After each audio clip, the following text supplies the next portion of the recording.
My roommate Clara was the classic good girl. She wasn't allowed to eat junk food, and she definitely wasn't allowed to date. Her mother even treated us like live-in security cameras, expecting us to monitor her 24/7s. Later, Clara started dating someone in secret and got caught. Her mother slapped her across the face in front of a crowd and dragged her home to be disciplined. But Clara blamed it all on me, claiming I was a bad influence who had corrupted her. She even threatened to call the police on me, causing a huge uproar at our college. I couldn't take it anymore, so I printed out a list of all the messed up things she'd done and posted it in every corner of the campus. She wanted to make a scene? Fine. Let's see who could make a bigger one. Clara was the standard issue good girl. She had great grades, was pretty, and kept a very disciplined schedule. But she had a mother who was suffocating to even hear about. On the very first day of freshman year, her mom went out of her way to add each of us to a WhatsApp group. Ostensibly, it was to keep in touch and send us care packages from back home. In reality, it was to turn us into her personal surveillance system, hounding us daily with questions about Clara. Is Clara awake yet? It's hot today. Can you please remind her to wear the white t-shirt? What is Clara doing right now? I texted her 10 minutes ago and she hasn't replied. Clara's desk lamp is rechargeable, and she often forgets to plug it in. Could you please keep an eye on it for me? I'd get a headache every time I saw a message mentioning Clara. At first, I thought I should just try to tolerate it since we were roommates, but her mother became more and more unreasonable. Sometimes, if Clara didn't reply to a text, her mom would turn on us, complaining that we couldn't even look after one little girl. I was speechless. Clara was 18 years old, while I wouldn't even be 18 until next April. Who was the real child here? Eventually, I'd had enough. Every time she texted, I'd give a vague reply. She's not in the room, or I'm busy, please stop texting me. After a few times, she realized I wasn't cooperating and started harassing my other roommate instead. She demanded detailed reports on everything and even asked my friend to make Clara's bed for her. My daughter is a good girl, she'd say. I raised her in luxury. She doesn't know how to do manual labor. My other roommate was baffled. What? So your daughter is a princess and we're the maids? We were all raised properly by our parents too. But my friend was timid and hated conflict, so she just put up with it. I, on the other hand, didn't feel the need to be polite. I created a new group chat and added both Clara and her mom to it. I sent a single message. Hi, Mrs. Evans. Clara is in this chat now. So if you need anything, you can just message her directly. We aren't conjoined twins, so we don't always know what your daughter is doing. I was starting to think you two didn't have each other's numbers. Haha, neither of them replied. Later, Clara came to our room to apologize, saying her mom had been bothering us and that she would pay more attention to her phone from now on. She was very sincere and even bought each of us a bubble tea to make up for it. I felt a little bad. After all, her mom was the one causing the problems, not her. Thinking about the environment she must have grown up in, I actually felt sorry for her. After our military-style freshman orientation camp ended, the four of us went out to eat together for the first time. One person wanted hot pot, another wanted BBQ, and a third was craving braised duck. Only Clara sat quietly, saying nothing. I asked her, Clara, what do you want to eat? She looked up, bewildered. I don't know, the things you're all talking about. I've never had them before. What? The three of us were absolutely floored. How could someone in this day and age have never eaten hot pot or BBQ? From the outside, it seemed like her family was even better off than ours. My mom says that stuff is garbage. She only lets me eat organic vegetables and beef. So you don't eat pork either? Pork hock is amazing, another roommate asked in surprise. Clara shook her head. Pigs are omnivores. They'll eat anything, so their meat is the dirtiest. Hearing that, the expressions on our faces were something to behold. It explained why we never saw snacks or soda on her side of the room, and why she always politely declined when we invited her to the campus canteen. It was all because of her mother. But since it was her family's lifestyle, we didn't feel it was our place to say anything. We all quietly packed our things to go out, and no one mentioned inviting her along. But just as we were about to leave, Clara called out, her eyes full of hope. I want to try it. Can I come with you guys? I hesitated. She could come. But what if her mom found out? How would she explain it? Would her mom blame it all on us? This was more complicated than just getting a meal. Before I could ask, another roommate had already agreed. Clara's face lit up with joy. She texted her mom a quick excuse about a club activity, then bundled up in a hat and scarf and came with us. That night, after the hot pot, Clara had a severe case of diarrhea. She ran to the bathroom countless times, and when she came out, her face was ghost white, like she was about to faint. We were scared half to death. One of us ran to buy medicine, another poured her water. We were just short of calling 911 to take her to the hospital. Thankfully, she felt better soon after taking the anti-diarrhea medicine. We absolutely cannot let her eat out again, I told my other two roommates seriously. Her system is used to a bland diet, pumping it full of spicy, oily food like that. Of course she can't handle it. If something serious happens, we can't handle the consequences. They were both pale with fear and nodded continuously. There was no way they would dare take Clara out to eat again. But Clara couldn't control herself. Even though she'd gotten sick, she kept daydreaming about the taste of the hot pot, hot, spicy, and incredibly fragrant. When she saw we wouldn't take her anymore, she started sneaking out to eat by herself. She hid it not only from her mom but from us as well, afraid we might accidentally let it slip. It wasn't until I found 2 empty packets of diarrhea medicine in the room that I realized I'd been fooled. I advised Clara to take it slow, to not eat anything too spicy so suddenly, and to give her stomach time to adapt and build up a tolerance. Medicine has side effects, after all. She got scared after that and started alternating between her mom's healthy meals and snacks. Gradually, her digestion improved. But to avoid being discovered by her mother, Clara still went to the school gate at every mealtime to pick up the food her mom sent over. I heard that to take care of Clara, her mom had quit her job back home, rented out their house, and moved to the city, renting an apartment near the university. When I heard that, I felt like I couldn't breathe. That wasn't love. It was a prison. If it were me, I would have gone insane long ago. After 2 months of classes, the university held midterm exams. Not long after, the results were posted. That evening, our whole dorm was on a group video call when one of the girls brought up the exams. Clara's mom, who was on the call with her, had sharp ears and immediately asked, "You all had exams? How were the results?" Hearing that, I immediately looked at Clara. When we first started, the school had an English placement test, and Clara got into the advanced class. We later asked each other for our SAT scores, and hers was a good 50 points higher than ours. We might skip classes, but she attended every single one, always sitting in the front row and taking meticulous notes. At night, she would study in the lecture hall until the lights went out before coming back to the dorm. My impression of Clara had always been that of a model student, smart and hardworking. But this time, her results had plummeted. There were 4 classes in our major, with a total of 130 students. She was ranked below 80th. "You must have misheard," Clara quickly said into her call, putting on her headphones. My roommate was talking about having midterms in high school. We don't have those in college. Her mom seemed to believe her and didn't ask any more questions. Later that night, after the dorm lights were out, Clara sent me a text, begging me not to tell her mom about the exam results. "If she finds out, she'd kill me," she wrote. I felt a little annoyed after reading that. It felt like she was casting me as a spy caught between her and her mother. I didn't have the energy to get involved in their twisted family drama. "Don't worry, this has nothing to do with me," I texted back to reassure her, then turned off my phone and went to sleep.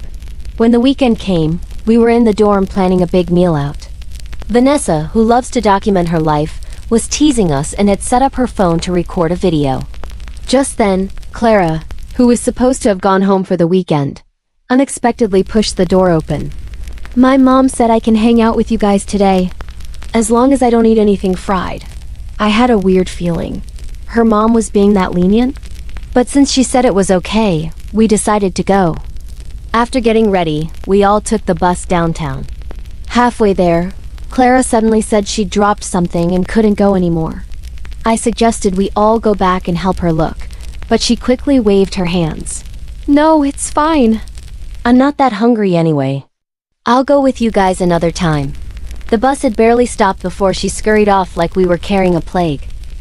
Vanessa frowned. Doesn't Clara seem a little weird to you guys? Another roommate pouted. With a mother like that, it'd be weird if she wasn't weird. The three of us didn't think much of it. After stuffing ourselves at a steak buffet, we licked our ice cream cones and leisurely made our way back to campus. But as soon as we stepped into our dorm building, we saw Clara's mom grabbing her daughter by the hair, dragging her down the hallway like she was taking out a sack of trash. The dorm manager was standing nearby trying to de-escalate, practically jumping with anxiety. Clara was crying so hard her makeup was smeared all over her face. It was only then that I realized she had been wearing makeup that day. I raised you all by myself. I went through hell just so you could be healthy. So you wouldn't end up miserable like your deadbeat father who died early. And you sneaked behind my back to eat that street garbage, she screamed. I taught you since you were a child to have self-respect, that if you're dating someone you have to tell your parents. You just let my words go in one ear and out the other, didn't you? If you won't let me live in peace, then I won't let you live in peace, either. Clara sobbed and clung to her mother's arm. Mom, please, I was wrong. Please don't do this. Someone tried to step forward to intervene, but was met with a swift slap from the mother. Get lost. What is my family's business to you? I was about to step forward to help, but stopped myself immediately. Rushing in now would be like serving my head on a platter. It was clear she had lost her mind. The three of us flattened ourselves against the wall in silence. Clara was dragged away, stumbling and crying, as her mother cursed her out with a stream of vulgar language. Holy crap! Her mom is definitely mentally ill, Vanessa said after a moment, still processing. How can she treat her own daughter like that? Everyone eats a little junk food. Do you think she's going to blame it all on us? It's hard to say. A good girl suddenly rebels. She's definitely going to look for a reason. And that reason can only be us. That's ridiculous. If she dares to yell at me like that, I'll fight her tooth and nail, another roommate said angrily. The three of us were still talking as we opened the door to our room. The scene before us left us stunned. Not only had Clara's desk been smashed to pieces, but our 3 desks hadn't been spared either. Everything had been swept to the floor. Whatever could be stomped on was stomped on. Whatever could be shattered was shattered. The expensive jar of face cream I had just bought, still unopened, was now gone forever. Take pictures for evidence first. Then we'll report it to the school advisor. I yelled. I actually wanted to call the police, but I was afraid that if I went to the police before the advisor knew, it might cause trouble for the university and for myself. For now, we would see how the school handles it before deciding on the next step. Not long after, the school advisor rushed over from his home. It took several calls before Clara's mom finally picked up. He first asked about Clara's current whereabouts and then started to discuss the matter of compensation. On the other end of the line, she was still furious, screaming, "Paying is enough, right? Stop calling me." That sounded nice, but where was the money, how much, and when would she pay? Before he could finish, she abruptly hung up. I was furious and was about to call the cops, but the advisor did everything he could to dissuade me. He promised he would resolve it properly and asked us to wait a little longer. My 2 roommates also tried to calm me down. Just let it go. Patience. Patience. I felt like a damn saint. But I couldn't hold it in anymore. Just then, the advisor transferred me $200, saying it was an advance from Clara's mom for damages. I've only been working for a year, he pleaded. Can you let me call her family first? I'm begging you. I will definitely give you a satisfactory answer. For tonight, please just get some rest. Seeing the advisor beg like that, my anger subsided a little. I'll give you 1 day. I will wait exactly 1 day. The advisor let out a sigh of relief, thanked me, and left. I thought that was the end of it. Unexpectedly, at exactly midnight, I received a call from Clara's mom. I thought something had happened to Clara, and, without thinking, frantically answered. The result was an immediate and vicious verbal assault. You shameless bitch. You ruined my daughter. Were you jealous of her, so you deliberately tricked her into eating garbage so she'd break out? I'm asking you, who gave you permission to take her out on the weekend, who? If she had been raped on the street, who would be responsible? Could you handle that? You worthless delinquents are probably encouraging my daughter to smoke, date, and go to motels. I'm not only going to tell your advisor, but I'm also going to call your mother so she knows what kind of trash you three really are. Before I could even process what was happening, she hung up. It took me a while to digest her absurd and irrational words. Then the anger hit me. I had lived 17.5 years on this earth, and had never been verbally abused so horribly. If she wanted to discipline her daughter, fine, but why drag me into it with false accusations? I'm not the type to be easily bullied. I called her right back. She didn't pick up, so I sent her a voice message. One would think she's your daughter, but the way you act, I'd have thought you were raising a dog in our room. Even dogs get to go for walks, and you don't... take a look at yourself. How can you be so shameless? If I had really encouraged your daughter to do those things, I hope you get hit by a car tonight. If you've got the guts, buy the whole university so your daughter can live here alone. If you can't, then shut your mouth and try to live like a human being. Have you seen a neurologist and a urologist? Has your urine backflowed into your brain? You imbecile. My language got progressively harsher and I was cursing her out with every word. It didn't take long for Clara's mom to become so enraged by my insults that she completely lost control. The chat log between us at that point was peak drama. If it were posted on social media, it would surely be permanently banned for being too savage.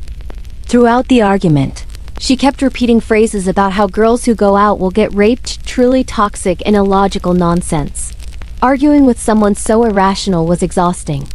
I muted her chat notifications, turned over, and went to sleep, letting her have her little victory monologue on the other end. I planned to launch a major counterattack in the morning. The result? I woke up to find my world had collapsed. My profile picture had been posted on the university's anonymous confessions page, accompanied by a 1,000-word essay publicly shaming and accusing me of corrupting Clara and bullying her in the dorm. The entire post could be summed up in one word: nonsense. It was all lies. However, because the writing style was so genuine and emotional, countless strangers who didn't know the situation jumped in to curse me out. A few people spoke up against doxing someone's personal information like that, but their comments were quickly drowned in a sea of outrage. At the same time, the class president texted me to say that Clara had taken a week off from school. He told me to go to the advisor's office to get her leave of absence form to submit to the dorm management. I was dizzy with rage. Now she wanted me to run her errands for her? Did she really think I was her puppet? My two roommates woke up one by one. I told them everything that had happened. They were both stunned and immediately went to check the confessions page. When they saw that only my picture had been posted, their relief was palpable. I felt a chill, like I'd been betrayed. When Vanessa was getting yelled at by Clara's mom, I was the one who stood up for her. When Lena Zhao took Clara out for hot pot without asking anyone, I didn't say a harsh word. But in the end, Clara had pinned all the blame on me. Seeing my silence, the other two laughed awkwardly. Clara is so two-faced. One way to your face, another behind your back. The second her mom finds something out, she flips and blames everyone else. So despicable. To think we used to feel sorry for her. When I still didn't react, they exchanged a glance and asked, "Kayla, what are you going to do now?" What was I going to do? They wait until things have gotten to this point to ask me that? Why not ask sooner? I sighed, suppressing my anger. Although only my picture was posted, the article implicated all three of us. To put it bluntly, we had all been tied to the same sinking ship. For now, contact the admin of the confessions page and tell them to take the post down. Vanessa, you know how to edit videos, right? I'll send you all the text messages. Do you still have the original clip from that vlog you filmed? That's crucial. Lena, find out which department Clara's boyfriend is in. It's fine if you can't find him. She's hiding him so well for a reason. They both nodded and then asked me, "What about you?" I'm going to design a takedown poster. And print 500 color copies. As expected, things weren't as easy as we thought. The admin of the confessions page refused to delete the post, playing the morality card and saying he was upholding justice. Justice my ass. I shot back, so, am I allowed to post a response then? The admin used the excuse that we had malicious intent to reject my rebuttal post. Utterly ridiculous. He's the admin of a confessions page. Shouldn't he be neutral and fair? On what grounds did he think he could do whatever he wanted based on his own feelings? It seemed the path of refuting this on the confessions page was completely blocked.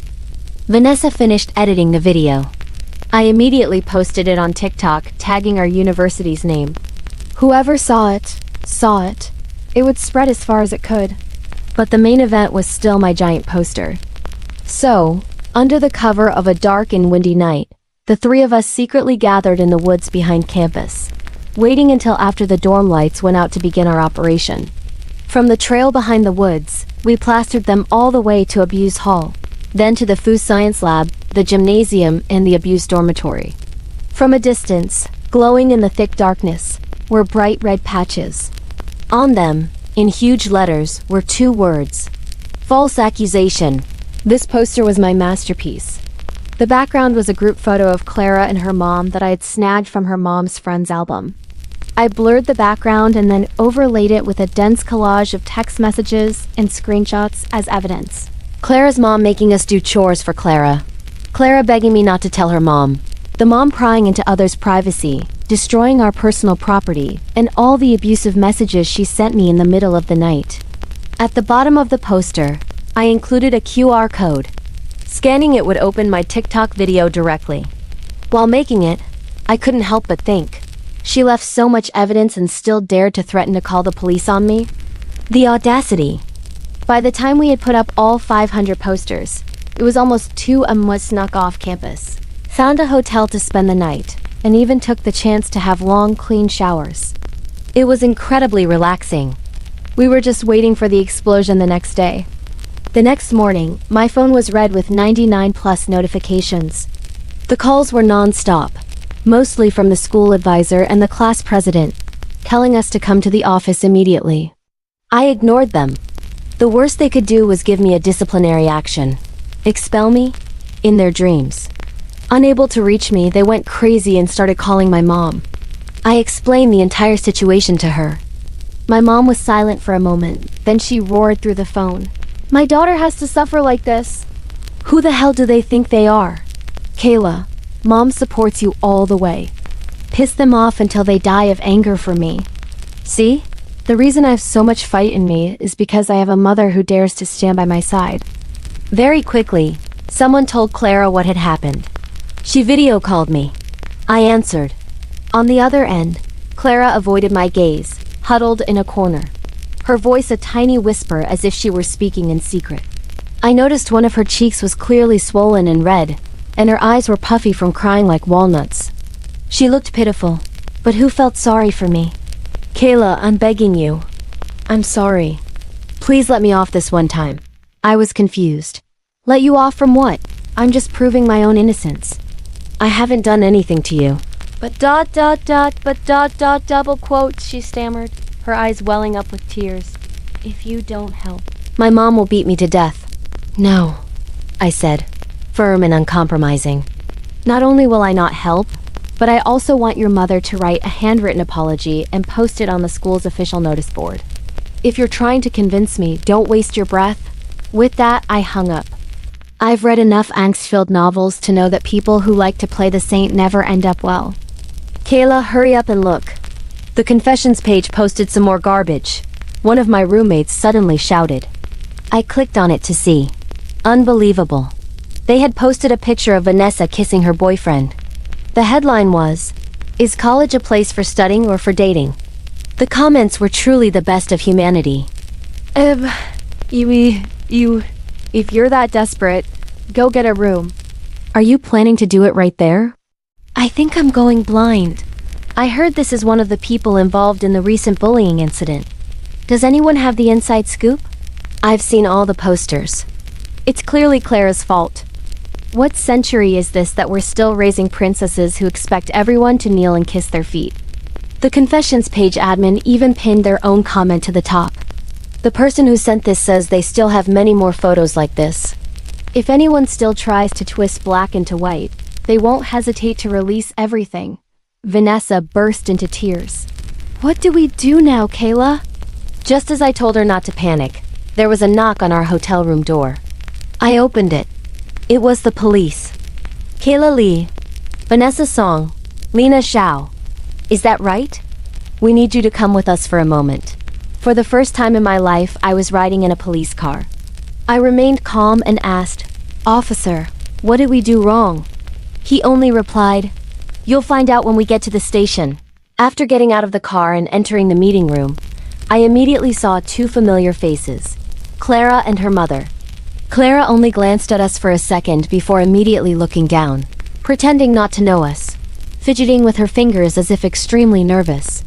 It was the classic sign of someone panicking. Her mother, however, was different. The moment she saw us, her eyes widened, practically ready to breathe fire and burn the three of us alive on the spot. A police officer took out a torn poster. The three of you made this, right? I nodded. I knew it. The mother hissed. So young, but with a mind as venomous as a snake's. Destroying me is one thing, but if you ruin my daughter's life, I will end you. The mother shrieked. I pointed to the large text on the poster and asked, Ma'am, have you never been to school? Can't you read the two giant words, false accusation? Everything on this poster is backed by solid evidence, all of it on my phone. And speaking of which, it would be strange if I were as manipulative as whoever runs that confessions page you seem to know so much about. She threw her hands up and screamed, What confessions page? I don't know what you're talking about. Stop making excuses. My daughter told me everything. You're still lying. Officer, I think you should lock them up for a few days to teach them a lesson. As she screamed, she spat right in my face. I immediately recoiled, nearly gagging with disgust. A police officer stepped in to de-escalate. All right. We've brought everyone here to clarify the situation. Kayla Lee, she says that you took her daughter out to eat. Is that correct? At that moment, Lena Zhao suddenly spoke up. After freshman orientation ended, we all decided to go out to eat. It was Clara herself who said she wanted to try it for once, so we agreed to let her come along. But we only ate with her that one time. After that, we never went anywhere else with her. The officer nodded. And what about the smoking, dating, and going to motels? I felt his gaze shift to me. I don't even have a boyfriend. Where would I get one to introduce to her? I said, pointing directly at Clara's mom. If it weren't for this woman, I wouldn't have even known she had a boyfriend. Hearing this, Clara's mom shrieked, You're lying. Clara told me very clearly that it was you who said not dating in college is a waste of a lifetime. I slammed my hand on the table and stared directly at Clara. Did I say that? Are you sure? Clara trembled but nodded. Kayla, you can't just say things and then deny them. So you're determined to destroy me. Fine. Then I don't need to save face for you anymore. Great, let's see the evidence. If I really did entice you into a relationship and invited you to a motel, wouldn't there be at least one line of text messages about it? People have to communicate when they're planning things. She looked flustered for a moment, but quickly regained her composure. Kayla, didn't you say you deleted all the messages because you were afraid my mom would find out? I had anticipated this exact response. I immediately turned to her mother. Did you hear that? Vanessa, show them the video. Good thing I knew to be prepared. The main bus terminal was located near the university. After we had finished eating that day, the three of us were strolling past it. Since it was still early, I suggested we investigate the surveillance footage from the time Clara had frantically left, to see what she had supposedly dropped. The surveillance camera not only had clear images, but also crystal clear audio.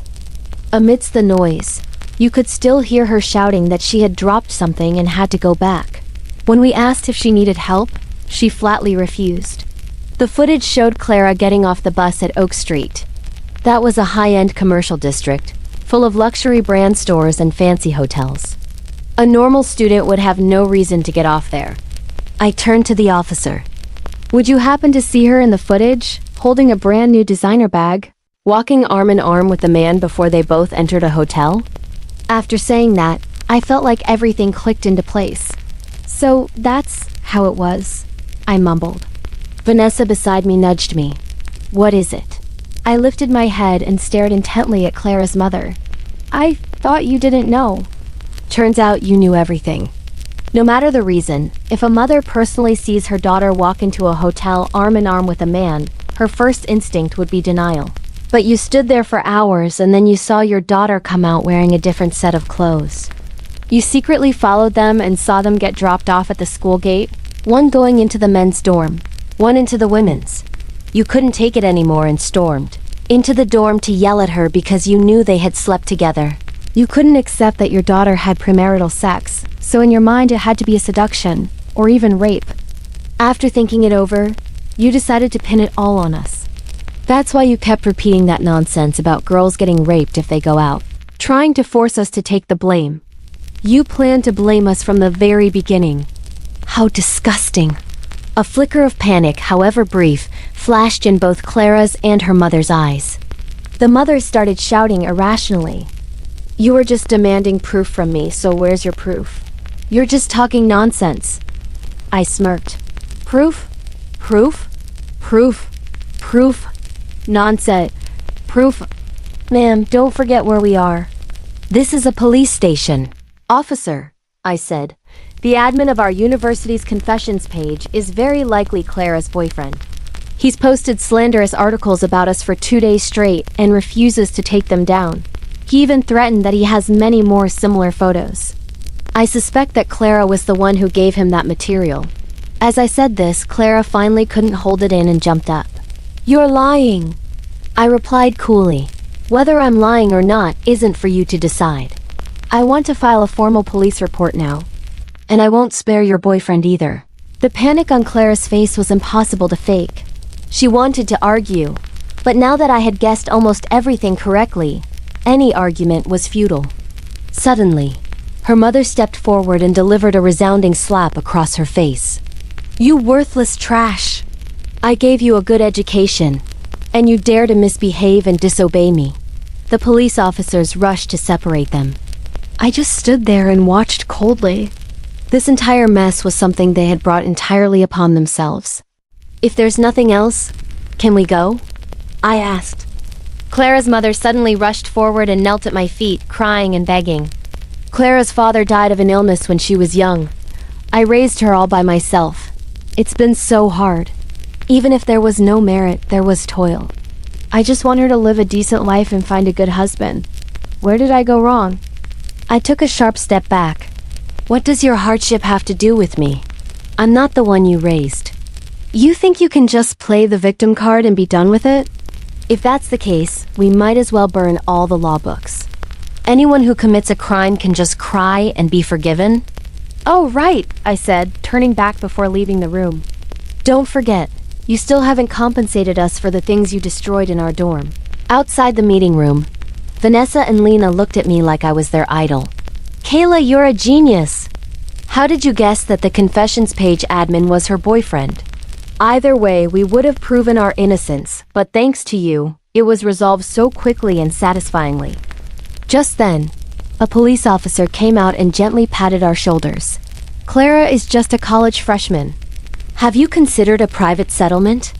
Her mother has agreed to pay 5 times the amount of the damages, and she will write a handwritten apology to be posted publicly on the school's bulletin board. I looked at him seriously. Initially, I might have considered it, but now I don't want to.